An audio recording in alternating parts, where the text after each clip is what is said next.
നമസ്കാരം. അബ്ദുറഹീം എന്ന ഒരു ചെറുപ്പക്കാരൻ തന്റെ ജീവിത പ്രാരാബ്ദം, കുടുംബത്തിന്റെ പ്രാരാബ്ദം തീർക്കാൻ വേണ്ടി ഗൾഫിലെത്തി 1 മാസം തികയുന്നതിന് മുമ്പ് ജയിലിലായി, കൊലക്കുറ്റത്തിന് ജയിലിലായി, വധശിക്ഷയ്ക്ക് വിധിക്കപ്പെട്ട് അവസാനം ഇപ്പോൾ മോചിതനായി നാട്ടിലെത്തിയിട്ടുണ്ട്.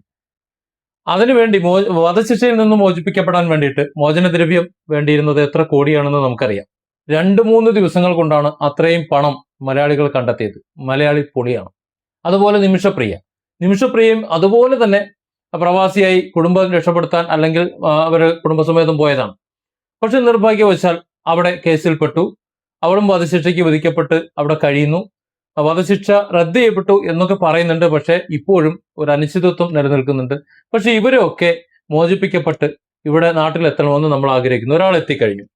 മലയാളി ആയതുകൊണ്ടാണ്. അതായത് മലയാളിയായ നമുക്ക് മനസാക്ഷി കൂടുതലാണ് ഇന്ത്യയിലെ മറ്റേത് സംസ്ഥാനത്തെക്കാളും. എങ്ങനെയൊക്കെ നമ്മൾ രാഷ്ട്രീയമായിട്ടോ അല്ലെങ്കിൽ വർഗീയമായിട്ടോ ഒക്കെ നമ്മൾ തമ്മിലടിക്കുന്നുണ്ടെങ്കിലും പൊതുവായ ഒരു കാര്യം വരുമ്പോൾ എല്ലാവരും ഒരുമിച്ച് നിൽക്കും എന്നുള്ളത് സത്യമായ കാര്യമാണ്. പക്ഷെ ഞാൻ ചോദിക്കുന്നത്, ഇത്തരത്തിൽ വാർത്താ പ്രാധാന്യമുള്ള കാര്യങ്ങളിൽ മാത്രം നമ്മളിങ്ങനെ ഇടപെട്ടാൽ മതിയോ? മലയാളിയുടെ ജീവൻ അത് ഈ പ്രശസ്തി ഉള്ളവനായാലും അല്ലെങ്കിൽ പ്രശസ്തിക്ക് വേണ്ടി നമുക്ക് വീഡിയോ ചെയ്യേണ്ടവനായാലും ചെയ്യാൻ കഴിയുന്നവരായാലും റീച്ച് ഉണ്ടാക്കിയിട്ട് കാശുണ്ടാക്കുന്നവരായാലും അല്ലെങ്കിലും എല്ലാ ജീവനും ജീവനല്ലേ? ഈ പറഞ്ഞ 2 കാര്യങ്ങളും നടന്നത് അങ്ങ് അറേബ്യൻ രാജ്യത്താണ്. നമ്മുടെ ഇന്ത്യയുമായി യാതൊരു ബന്ധവുമില്ലാത്ത മറ്റൊരു രാജ്യത്ത് നമ്മുടെ കൂട്ടത്തിലുള്ളവർ പോയി, കഷ്ടപ്പെടാൻ പോയി, കുടുംബം രക്ഷപ്പെടാൻ പോയി, പെട്ടപ്പോ നമ്മളവരോടൊപ്പം നിന്നു. എന്നാൽ നമ്മളിലുള്ള ഒരാൾ നമ്മുടെ ഈ സ്വന്തം രാജ്യത്ത് ഇന്ത്യയിൽ വളരെ ക്രൂരമായി കൊല്ലപ്പെട്ടിട്ട് എന്തേ നമ്മൾ ഒരു വാർത്ത ചെയ്യുന്നില്ല? നമ്മൾ ഒരുപാട് യൂട്യൂബ് ചാനലുകൾ ഉണ്ടല്ലോ, വാർത്തകൾ പുറത്തു വരുന്നുണ്ടല്ലോ. എന്തേ അങ്ങനെ വാർത്തകൾ ചെയ്യാത്തത്? എന്താ മലയാളിയുടെ ഇപ്പൊ നിമിഷപ്രിയ ആയാലും അല്ലെങ്കിൽ അബ്ദുറഹീം ആയാലും അല്പം പേരെടുക്കുന്ന അല്ലെങ്കിൽ റീച്ച് കിട്ടുന്ന വാർത്തകളാണെങ്കിൽ മാത്രമേ ജീവന് വിലയുള്ളൂ എന്നുണ്ടോ? സന്ദീപ് നായർ എന്ന ഒരു ചെറുപ്പക്കാരൻ, അയാൾ ഉത്തരേന്ത്യയിൽ കൊല്ലപ്പെട്ടു. ആ കൊല്ലപ്പെട്ട വാർത്ത നമ്മുടെ മാധ്യമങ്ങൾ, എന്തിന് ഇവിടുത്തെ മെയിൻ സ്ട്രീം ചാനലുകൾ പോലും വാർത്തയാക്കുന്നില്ല എന്നത് വല്ലാത്തൊരു കഷ്ടമാണ്. ഭാഷയറിയാത്തതിന്റെ പേരിൽ, വഴിതെറ്റിപ്പോയതിന്റെ പേരിൽ ഒരു മനുഷ്യനെ കള്ളൻ എന്ന് മുദ്ര കുത്തി കെട്ടിയിട്ട് തല്ലിക്കൊന്ന ക്രൂരതയ്ക്ക് വീണ്ടും ഈ ഭാരതം, നമ്മുടെ ഭാരതം സാക്ഷിയായിരിക്കുകയാണ്. പശ്ചിമ ബംഗാളിലെ സൗത്ത് 24 പർഗനാസിലെ മലയാളി യുവാവ് സന്ദീപ് നായർ ഇരയായത് വന്യമായ ആൾക്കൂട്ട നീതിക്കാണ്. ഇത് കേവലം ഒരു ഒറ്റപ്പെട്ട ക്രൈം വാർത്തയൊന്നുമല്ല, മറിച്ച് ഇന്ത്യയിലെ ഒരു വലിയ ഭൂവിഭാഗം ഇന്നും ജീവിക്കുന്ന മധ്യകാല പ്രാകൃതത്വത്തിന്റെ നേർചിത്രമാണ് എന്ന് പറയാതിരിക്കാൻ വയ്യ. തനിക്ക് പറ്റിയ ഒരു തൊഴിൽ തേടി ബംഗാളിലെ കുൽത്താലയിൽ എത്തിയതാണ് ആ യുവാവ്. അപ്പൊ ചോദിക്കും, അവിടെ ബംഗാളികൾ ഇവിടെയാണല്ലോ വന്ന് പണിയെടുക്കുന്നത് എന്ന്. അഭ്യസ്തവിദ്യരായ ആ മലയാളികൾ, അവർക്ക് അവരുടെ പഠനത്തിന് അല്ലെങ്കിൽ അവരുടെ യോഗ്യതയ്ക്ക് അനുസരിച്ചുള്ള ജോലി അവർ ആഗ്രഹിക്കുന്നുണ്ട്. അത് നമ്മുടെ നാട്ടിലെ നമ്മുടെ സർക്കാർ അതിനുള്ള സംവിധാനം ഇവിടെ ചെയ്യുന്നില്ല. അതുകൊണ്ടാണ് മലയാളികൾക്ക് മറുകണ്ഠം ചാടേണ്ടി വരുന്നത്. ഏതായാലും ഈ സന്ദീപ് നായർ ഇന്ത്യ വിട്ടുപോയില്ല. അയാള് വിദേശത്ത് പോയി സെറ്റിലായില്ല. ഒരുപക്ഷെ പാവപ്പെട്ടവനായതുകൊണ്ടായിരിക്കാം. ഇനി അങ്ങനെ പാവപ്പെട്ടവനായതുകൊണ്ടായിരിക്കാം ഇതൊരു വാർത്ത പോലും അല്ലാതായി തീരുന്നത്. ഏതായാലും കേരളത്തിൽ നിന്ന് തൊഴിൽ തേടിയിട്ട് ബംഗാളിലെ കുൽത്താലയിലാണ് ആ യുവാവ് എത്തിയത്. അപരിചിതമായ സ്ഥലം, ഒരു പരിചയമില്ലാത്ത വഴികള്, ഇടയ്ക്ക് വഴിതെറ്റി. തനിക്ക് ചുറ്റുമുള്ള ആൾക്കാരോട് ഏതാണ് വഴി, എങ്ങനെയാണ് എങ്ങോട്ടാ പോകേണ്ടതെന്ന് ചോദിക്കാൻ ഒരു നിവൃത്തിയില്ല, ഭാഷ അറിയില്ല. ഉടനെ കള്ളൻ എന്ന് പറഞ്ഞ് ഇയാളെ പിടിച്ചുകൂട്ടി. നിരപരാധിയാണ് എന്ന് പറയാൻ ശ്രമിച്ചു. അയാൾക്ക് അറിയാവുന്ന ഭാഷയിൽ പലതും പറഞ്ഞു. പക്ഷേ ഭാഷ ഒരു വലിയ മതിലായി അവിടെ മാറിയപ്പോ ബംഗാളി മാത്രം സംസാരിക്കുന്ന ആൾക്കൂട്ടത്തിന് മുന്നിൽ മലയാളിയായ ആ യുവാവിന്റെ വിലാപങ്ങൾ വെറും ഒച്ചപ്പാടുകൾ മാത്രമായി ഒതുങ്ങിപ്പോയി. അവർ അവനെ ക്രൂരമായി മർദ്ദിച്ച് ആ ദൃശ്യങ്ങൾ സമൂഹ മാധ്യമങ്ങളിൽ പ്രചരിപ്പിച്ചു. അങ്ങനെയാണ് അവർ അതൊരു ലഹരിയായിട്ടാണ് കാണുന്നത്. ഒരാളെ തല്ലുമ്പോ, അയാളെ കൊല്ലുമ്പോ അത് അവർ ലഹരിയായി കാണും. അങ്ങനെയാണ് നമ്മൾ ഉത്തരേന്ത്യയിലെ പല കൊലപാതകങ്ങളും നമ്മൾ അറിയുന്നത്. അവർ തന്നെ ആനന്ദിക്കുന്നതാണ്. അത് ഹിഡൻ വീഡിയോ ആയി ആരെങ്കിലും റെക്കോർഡ് ചെയ്ത് പ്രചരിപ്പിക്കുന്നതല്ല. കുറ്റവാളികളെ ശിക്ഷിക്കാൻ വേണ്ടി അവർ എടുത്ത് പ്രചരിപ്പിക്കുന്നതല്ല. അവർ ആനന്ദിക്കാൻ വേണ്ടി, തങ്ങളത് ഒരു വീര കൃത്യം ചെയ്തു എന്ന് മറ്റുള്ളവരെ കാണിക്കാൻ വേണ്ടി അത്രയ്ക്കുള്ള തലേ അവർക്കുള്ളൂ.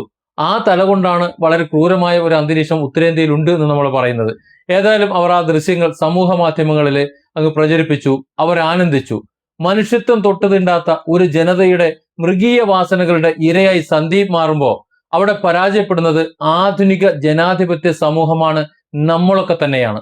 ഉത്തരേന്ത്യൻ സംസ്ഥാനങ്ങളിൽ ആവർത്തിക്കപ്പെടുന്ന ഇത്തരം ആൾക്കൂട്ട കൊലപാതകങ്ങളുടെ ആഴങ്ങളിലേക്ക് ചെന്നാൽ നമുക്ക് കാണാൻ കഴിയുക വിദ്യാഭ്യാസത്തിന്റെ കടുത്ത അപര്യാപ്തതയും ഭരണകൂടത്തിന്റെ കുറ്റകരമായ അവഗണനയുമാണ്. അക്ഷരാഭ്യാസവും സാമൂഹ്യ ബോധവുമുള്ള ഒരു തലമുറയെ വളർത്തിയെടുക്കുന്നതിൽ അവിടുത്തെ ഭരണകൂടങ്ങൾ വൻ പരാജയമായി മാറിയിരിക്കുന്നു എന്നത് ഇവിടെ തെളിഞ്ഞു വരാണ്.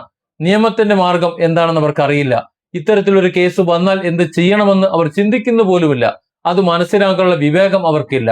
തങ്ങൾക്കറിയാവുന്ന പ്രാകൃത നിയമങ്ങൾ തെരുവിൽ നടപ്പിലാക്കാൻ അവർ മടിക്കുന്നുമില്ല. ഇതിന്റെയൊക്കെ ഒടുവിൽ നഷ്ടപ്പെടുന്നത് പാവപ്പെട്ട ഒട്ടനവധി മനുഷ്യരുടെ ജീവനാണ് എന്ന് നമ്മൾ മനസ്സിലാക്കണം. ഒരു ജനാധിപത്യ രാജ്യത്ത് കുറ്റവാളികളെ കണ്ടെത്താനും അവർക്ക് ശിക്ഷ നൽകാനും വ്യക്തമായ നിയമങ്ങളും കോടതികളും പോലീസും ഉണ്ട്. എന്നാൽ നിയമം കയ്യിലെടുക്കുന്ന ഈ ആൾക്കൂട്ടങ്ങൾക്ക് ഭരണകൂട ഭയമില്ല. ഭരണകൂടം എന്ന ഒന്നുണ്ട് എന്ന് പോലും അറിയില്ല എന്നതാണ് വസ്തുത. 5 വർഷമോ അല്ലെങ്കിൽ ഇടക്കാലത്തോ അവർ വോട്ട് ചെയ്യാൻ വേണ്ടി വിധിക്കപ്പെടുന്നു. അവർക്ക് കിട്ടുന്നതും വാങ്ങിവെച്ച് അവർ പറയുന്ന ചിഹ്നങ്ങൾ ചെന്ന് കുത്തുന്നു എന്നതിലുപരി ഇതൊരു ജനാധിപത്യ രാജ്യമാണെന്നോ ഇവിടെ ഒരു ഭരണ സംവിധാനമുണ്ടെന്നോ ഒരു നിയമ സംവിധാനമുണ്ടെന്നോ അവർക്കറിയില്ല. അവർ ഉണ്ണുന്നു, ഉറങ്ങുന്നു, പിറ്റേന്ന് നേരം വെളുക്കുമ്പോൾ വീണ്ടും എഴുന്നേറ്റ് പോകുന്നു, ജീവിക്കുന്നു. അത്രമാത്രമാണ് അവർക്കറിയാവുന്നത്. വിദ്യാഭ്യാസത്തിലൂടെ ലഭിക്കേണ്ട പൗരബോധവും മനുഷ്യത്വവും ഇവിടുത്തെ ഭൂരിപക്ഷം ജനങ്ങളിലേക്കും ഇനിയും എത്തിയിട്ടില്ല. ഇങ്ങനെ കേവലം വോട്ട് ബാങ്കുകളായി മാത്രം കണ്ട് അവരുടെ അടിസ്ഥാന വിദ്യാഭ്യാസത്തിനോ സാമൂഹിക പുരോഗതിക്കോ പ്രാധാന്യം നൽകാത്ത ഭരണാധികാരികളുടെ നിസ്സംഗത ഇത്തരം കൊലപാതകങ്ങൾക്ക് പരോക്ഷമായ ലൈസൻസ് ആണ് നൽകുന്നത്. നിയമപാലകർ പലപ്പോഴും ഇത്തരം സംഭവങ്ങളിൽ കേവലം കാഴ്ചക്കാരായാണ് മാറിക്കൊണ്ടിരിക്കുന്നത്. അല്ലെങ്കിൽ സംഭവം നടന്ന ശേഷം അതിനുള്ള തുടർന്നുള്ള നടപടികളിലേക്ക് മാത്രമായി അവർ ഒതുങ്ങുന്നു. സന്ദീപ് നായരുടെ കേസിൽ 5 പേരെ പോലീസ് അറസ്റ്റ് ചെയ്തു എന്നത് ശരിയാണ്. എന്നാൽ നഷ്ടപ്പെട്ട ജീവന് അത് പകരമാകോ എന്നൊരു ചോദ്യമുണ്ട്. ഒരു മനുഷ്യൻ ക്രൂരമായി കൊല്ലപ്പെടുമ്പോൾ മാത്രമാണ് ഭരണകൂട സംവിധാനങ്ങൾ ഉണരുന്നത് എന്നത് വളരെ ലജ്ജാകരമാണ്. അത് സംഭവിക്കാതിരിക്കാനുള്ള ഒരു ബോധവൽക്കരണം പോലും, അല്ലെങ്കിൽ ഇതാണ് നിയമം, ഇതാണ് ചെയ്യേണ്ടത് എന്നത് പോലും ആരെയും പഠിപ്പിക്കുന്നില്ല. വികസനത്തിന്റെ തിളങ്ങുന്ന കണക്കുകളാണ് നമ്മൾ ചുറ്റും കേൾക്കുന്നത്, അതാണ് വിളിച്ചു പറയപ്പെടുന്നത്. പക്ഷേ രാജ്യത്തിന്റെ ഉൾനാടൻ ഗ്രാമങ്ങളിൽ മനുഷ്യ മൃഗങ്ങളെക്കാൾ ദയനീയമായി വേട്ടയാടപ്പെടുന്നുണ്ട് എന്നത് ഇന്നത്തെ ഈ 2026-ലും വസ്തുതയാണ്. ഭാഷയുടെയോ വേഷത്തിന്റെയോ പേരിൽ മനുഷ്യനെ വിവേചനം കാണിക്കുന്നതും സംശയത്തിന്റെ പേരിൽ വിചാരണ കൂടാതെ തെരുവിൽ കൊലപ്പെടുത്തുന്നതും ഒരു വികസിത സമൂഹത്തിന് ചേർന്നതാണോ എന്ന് പരിശോധിക്കണം. ഉത്തരേന്ത്യയിലെ വിദ്യാഭ്യാസ മേഖലയിലെ പിന്നോക്കാവസ്ഥയും ജനങ്ങളുടെ പ്രാകൃത ചിന്താഗതികളും മാറ്റിയെടുക്കാൻ അടിയന്തരമായ ഇടപെടലുകൾ ഉണ്ടായേ തീരൂ. ഇന്നത്തെ സർക്കാർ, അത് കേന്ദ്രമായാലും സംസ്ഥാനമായാലും, പരസ്പരം പഴിചാരി നിൽക്കാതെ എന്താണ് ചെയ്യേണ്ടത് എന്ന് തീരുമാനമെടുത്ത് അത് നടപ്പിലാക്കാൻ തുടങ്ങണം. ഇപ്പോഴേ തുടങ്ങിയാലേ ഒരു 10 വർഷമെങ്കിലും കഴിയുമ്പോൾ ഇത് നടപ്പിലാകുള്ളൂ. ജനങ്ങൾക്ക് നിയമത്തോടുള്ള ഭയവും ആദരവും ഉണ്ടാക്കിയെടുക്കാൻ കർശനമായ ശിക്ഷാ നടപടികൾ മാതൃകയാക്കണം. സന്ദീപിന്റെ മരണം ഒരു ഓർമ്മപ്പെടുത്തല. നമ്മൾ മലയാളികൾ പോലും അയാളെ കുറിച്ച് സംസാരിക്കുന്നില്ല, വാർത്തകൾ ചെയ്യുന്നില്ല. നമ്മൾ മൗനം പാലിച്ചാൽ തെരുവിൽ ആൾക്കൂട്ടത്തിന്റെ ക്രൂരതയ്ക്ക് ഇരയാകുന്നത് ഒരുപക്ഷെ നാളെ നമ്മളിൽ ഒരാളാകാം. അന്ന് തേങ്ങിക്കരയുന്നത്, നഷ്ടബോധത്താൽ തലതല്ലി നിലവിളിക്കുന്നത്, ആ നഷ്ടബോധത്താൽ തളർന്നു വീഴുന്നത് നമ്മുടെ കുടുംബങ്ങൾ മാത്രമായിരിക്കും. അപ്പോഴും ഇവിടുത്തെ മാധ്യമ സമൂഹം, ഇവിടുത്തെ അധികാര സമൂഹം ഇതേ നിസ്സംഗത പാലിക്കുക തന്നെ ചെയ്യും. Different angles. Don't forget to subscribe and support this channel.